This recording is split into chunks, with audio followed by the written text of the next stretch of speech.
Did you know that standing on the pegs while riding may be causing you to crash? I bring this up because almost every time I see a new rider asking for tips online, almost everyone says, oh, you gotta stand up as much as possible. And while I completely understand why they're saying that, they're trying to give good advice, this may actually be causing you to crash. And I'm saying that as I'm standing up. So let me explain. When new riders hear this, they typically take things very literal. So when they hear stand up as much as possible, they're like, oh, that means I need to be standing at all times if I want to have the most control, if I want to have the most confidence, if I want to ride the fastest, whatever it is. So they're literally, not everyone, but a lot of them, when I talk to them, what they're struggling with, they're literally trying to stand up as much as possible. And let me tell you, I may be younger, whoa, trying to multitask. I may be younger, but I'm not in the greatest shape. I don't work out, so standing 100% of the time or close to it gets exhausting very, very quickly, no matter the terrain I'm on. So I was just standing there for a couple minutes just to warm up my body, get the blood flowing, which I'll talk about in another video. But if I'm trying to stand 100% of the time, I get exhausted in just a few minutes. At least for trail riding, my philosophy isn't trying to stand up as much as possible. I'm actually the opposite, and you can argue with me, you can, well, you can have a different opinion than me, just my riding style. I like to sit down as much as possible, and once again, I can't multitask. I like to sit down as much as possible because I'm not in the greatest shape. Does that mean I'm going slower? Well, not necessarily, and in fact, I feel like I can actually go faster when I'm sitting down at the right time. So, why would you want to stand while riding a dirt bike? Well, going over bumps like this, bumpy terrain, trying to get over obstacles. If you're getting bucked around off the seat, all these accelerating bumps, yeah, I'm generally gonna stand up for those because I don't want to get bucked off. It's gonna throw the bike sideways. I'm gonna use a lot more energy. It's just not very confident inspiring. But when the ground is smooth like this, especially when cornering, woo, I'm gonna sit as much as possible because there's some bumps, so I stood up just a tiny bit. But when the ground is smooth, I'm gonna sit because it's easier for me to balance, to lean the bike over while turning. So there's a bump coming up. I was anticipating it. That's another thing. But when I'm sitting down, it's just easier for me to have balance and traction. So if you are a newer trail rider and you're struggling with confidence, I want to give you something for free. I want to help you out. I want you to enjoy this awesome sport while reducing your risk.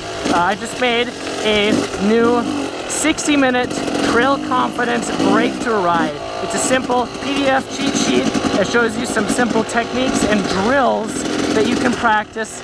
And if you practice these properly for 60 minutes, you are going to have more confidence on your next trail ride. So here's some whoops. I'm going to stand up for those. I'm not trying to sit down 100% of the time, but I'm not trying to stand up 100% of the time. I just try and sit down when I can, and then I stand up when I have to. And I picked the wrong trail here. I don't really know this trail system yet. So it's smooth here. I'm gonna sit down. Oh, there's some whoops. I'm gonna stand up. And I'm not a big fan of whoops. They get exhausting really quickly, but if you just change your mindset, just change the way you ride. If you're a newer rider and you're trying to stand 100% of the time, getting back to why it's going to cause you to crash, you're going to get exhausted very, very quickly. Even if you have really good technique, your legs, your back, your arms, your hands, they're going to get exhausted, and it's going to be harder to hang on.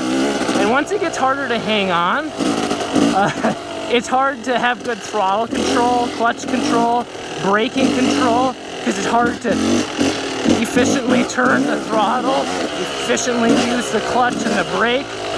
So if you're still trying to go at a fast pace,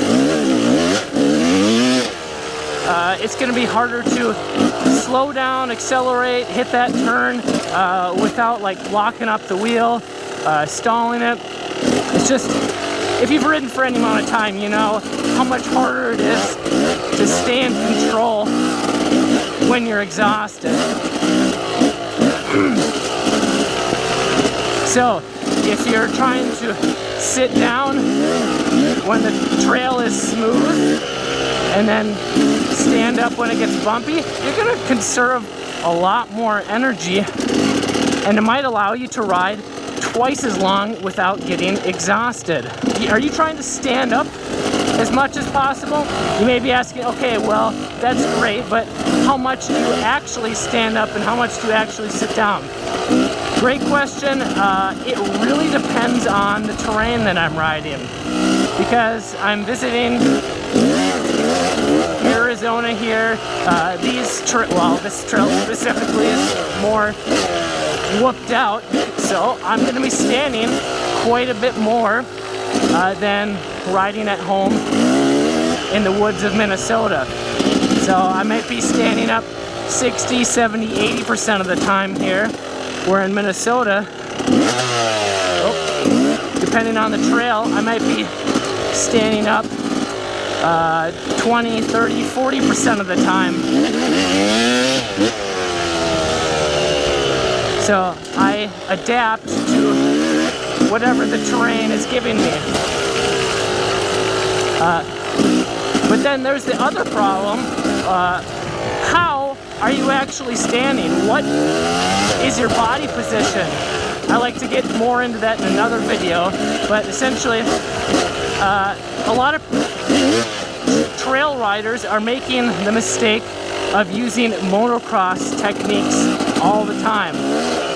Simply, they're trying to stand in the attack position the entire time when they're riding. And if you're just a casual rider, I do not find it necessary to stand in the attack position all the time. So like right now, I'm standing almost straight up,